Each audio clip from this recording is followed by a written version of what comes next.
Hello, I'm Mel, your small business marketing buddy. Now, if you're coming into 2026 thinking, right, that's it, I need to get my marketing sorted for the year, but actually you're also kind of feeling that familiar tight feeling in your chest when you think about marketing. It's not unusual. It's that kind of pressure to do more, to be everywhere, to try this new thing or try that new thing.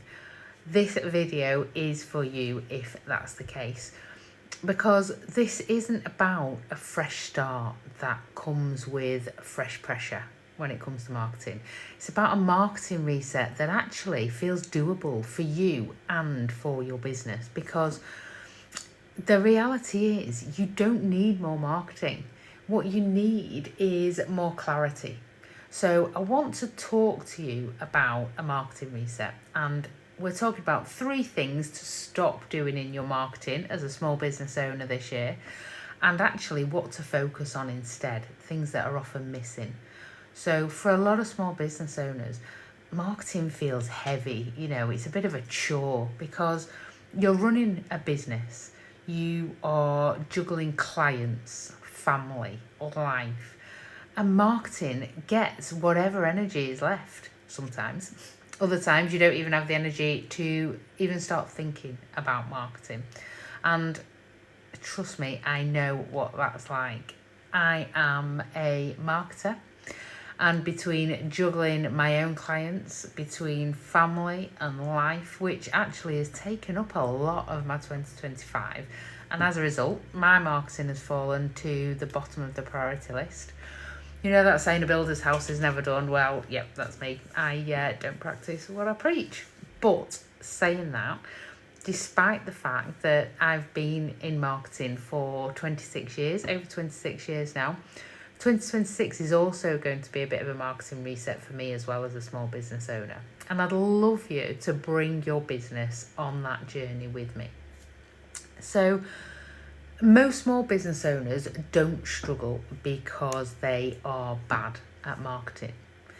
They struggle because they are drowning in advice, in options, and that results in complete overwhelm for you. And actually, despite having a lack of time or maybe a lack of energy, overwhelm isn't a motivation problem, it's a clarity problem. After years of working with small business owners, I see the same patterns again and again, and none of them are fixed by doing more. They're fixed with clarity. So let's have a look at the 3 things to stop doing, first of all. Number 1, stop trying to be everywhere. You do not need to be on every single platform or every channel. I mean, yes, it certainly helps from a visibility point of view, and it's entirely possible if you have a team around you, or if you've got the right tools that can automate things or make your marketing more efficient. And also that you know how to use those tools to get the absolute best from them. But I think, honestly, trying to be visible on every single platform and in every channel just because you think you should, or because Mary, the business owner down the road, is, or your mate told you should, it's only going to lead to one thing, and that is complete exhaustion. You'll start in January and you'll be absolutely flying along with all the best intentions, but by mid-Feb you'll have just stopped trying altogether because it is just too much to keep trying to do all of the things. If your marketing plan, assuming that you even have one, I'd like to think you will have, makes you tired just reading it, then guess what? It is not the right plan. It's not the right plan. It's got to be easy. Choose just 1 or 2 core channels to focus on and that are manageable for you. 2 channels, if that's not manageable, then just choose one. But the important thing here is choosing the right one. Choose them because your audience are there, not because someone on Instagram said so. It's something that business owners, small business owners, struggle with.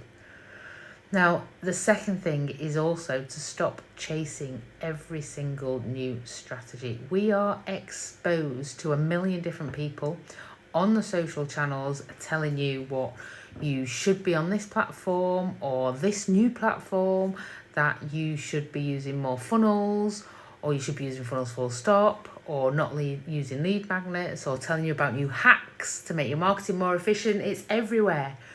But marketing isn't a one size fits all thing. I mean, yes, okay, so different platforms, new funnels, time saving hacks can all help, but you can't do them all at once.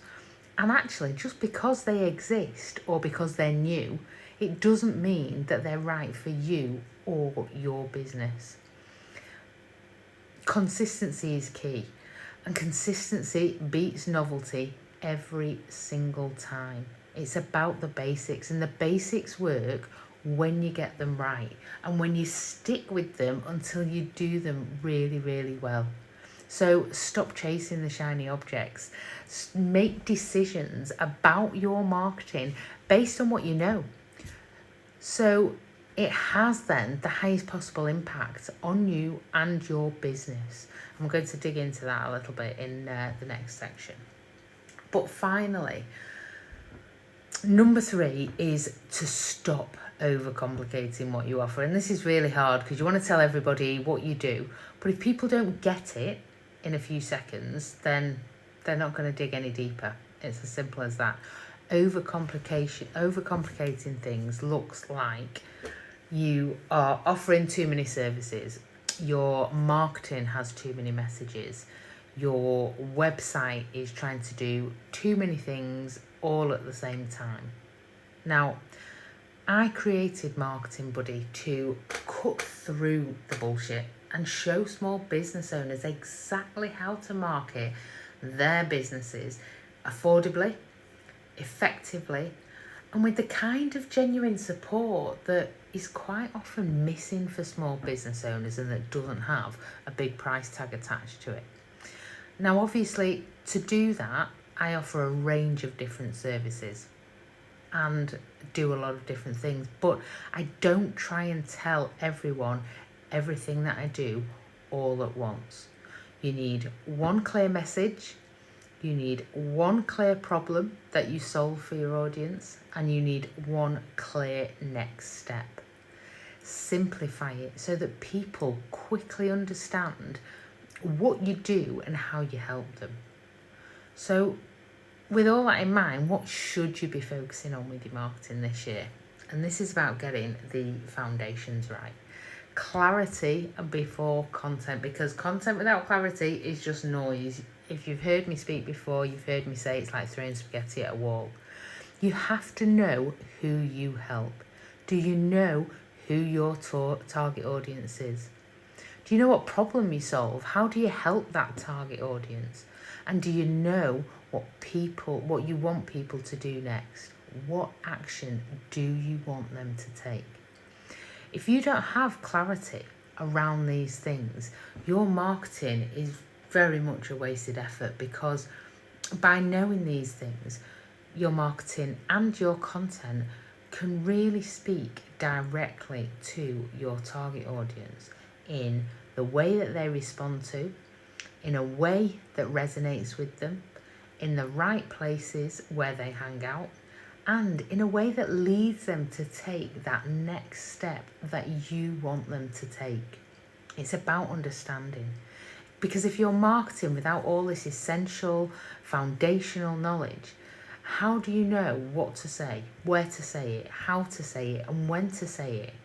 Ultimately, without that knowledge, it's all guesswork, and guesswork can be expensive because you're wasting your scarce resources. And I think the next thing to focus on is simple, repeatable marketing systems. You want a weekly, manageable rhythm. It's far more effective than random, sporadic bursts of marketing. But that rhythm has got to be right for you. Marketing works best when it fits into your life, not when it completely takes over. Because when it fits, you're more likely to stick with it. You're more likely to enjoy it. So find a rhythm that's manageable and look also at how to work smarter. So can you produce one piece of core content that you can repurpose? And when I talk about repurposing, what I mean is this YouTube video, for example, I'll be transcribing it so I can turn it into a blog. I don't have to write it from scratch. I can also use bits of it to produce a couple of social posts and an email to my database. And that's 5 pieces of content from one video. Not because I'm doing more, but because I'm doing it smarter and I've got clarity about what I'm trying to do. So with all that in mind, let's look at some practical steps you can take to start 2026 without all that usual marketing overwhelm and really help your business. So first of all, choose one primary goal for quarter one. Make it smart. So is it specific to you? Is it measurable? Is it achievable? Is it relevant to what you're trying to do? And is it time bound? Next, get clear on your target audience. Know who you want to target and where they hang out. And this is the single most important piece of foundational knowledge for every single bit of marketing that you will do moving forward. If you want it to be effective, you've got to know who you're targeting. Next, know what problem you solve for them. What are your audience's problems, challenges, needs, wants, motivations? And how do you provide a solution to those? What do you offer them that makes their lives easier, quicker, faster, simpler, smoother, better? And then finally, know what you want people to do next. What's your call to action? Be very clear. Do you want them to subscribe to your email list? Do you want them to book a discovery call or download a PDF? What's the very next step once they are in your world? Once you've got all that knowledge, you can then choose one main platform where you know your audience hang out. So you know that your marketing message and your content will reach them because that's where they consume information. Then commit to one weekly marketing action. Will you write a blog? Will you post a certain number of times on a social channel? Will you send a weekly email to your database? And, if you can commit to more than one action a week, brilliant. But don't feel like you have to. Remember, this is about setting a rhythm that works for you, setting a rhythm that you can stick to, and then build on that over time. And then finally, review what you're doing on a monthly basis. Are people reading your blog? Are they engaging with your socials or clicking links in your emails? I always say this, but small, consistent actions lead to great achievements over time. So don't burn yourself out early on trying to do too many things all at once. You don't need to prove anything to anybody. You don't need to catch up. You're not behind. You just need a calmer, clearer way forward. So let's start taking some actions and make 2026 the year that marketing actually starts to feel lighter for you and not as heavy. If you want access to more value-packed marketing resources for small businesses, then subscribe to this channel, or you can join the free Marketing Buddy Facebook group where there's all sorts going on, or even explore the Marketing Buddy membership where you can access weekly live Q&A support and calls, monthly training, absolutely tons of resources and templates, and loads more for less than the price of a round of drinks or a takeaway or a gym membership, depending on the type of person that you are. Because you're not meant to do this alone, but at the same time, you shouldn't have to spend a fortune on expensive marketing support. And that's something that I feel really, really passionate about, which is why I created Marketing Buddy in the first place. So, until next time, thanks for listening and happy marketing.